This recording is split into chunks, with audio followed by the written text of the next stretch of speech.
Right,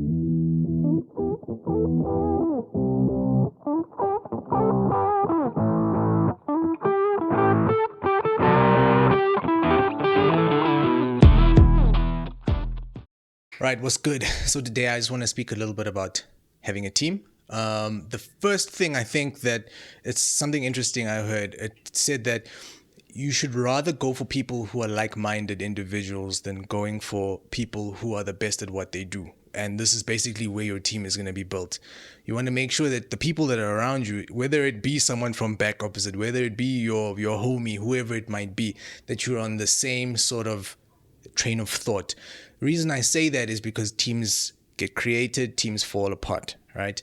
And this happens on a weekly basis. You know, I always see people coming through the studio. They'll come through as 3. The next time they come through, they'll come through as 2. The next time they come through, it's the individual. And you know, it's important that you have a group of people around you. I think for an artist, the biggest thing that they need to have around them is someone who's able to operate the boards better than they can. That's a massive thing. I know some artists want complete creative freedom and they want to be able to create and do everything, but just having another brain in the studio, even if they're not there all the time, you can record at home if you want to, but having that person around really does help. That person would definitely then be the person that you grow with. That's what I did. I got alongside a rapper. At the time, neither of us were great. We were terrible, but we grew together. And that in essence creates the strongest, can I call it, team chemistry, right? Then from there, making sure that you have someone around you, whether it's outsourced or not, or whether they're in your team, someone who's able to go through contracts, right? Someone who's able to break down what a decent publishing deal is, you know. The next person that you'd want to have, and this person can be one of the other people. This can be your engineer who doubles up as a media marketing person. Someone who's going to assist you with your social media, your image.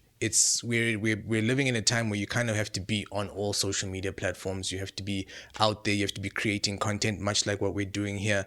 And that only happens when you've got a consistent team of people assisting you with it.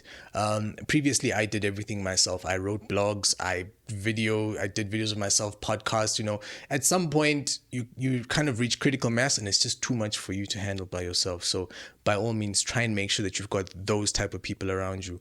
Outside of that, I think everybody else can kind of fall back for the meantime. I don't believe there's a need for a record label right in the beginning. I don't believe that there's a need for a manager hovering over your head right in the beginning. I don't believe there's a need for a PR agency in the beginning.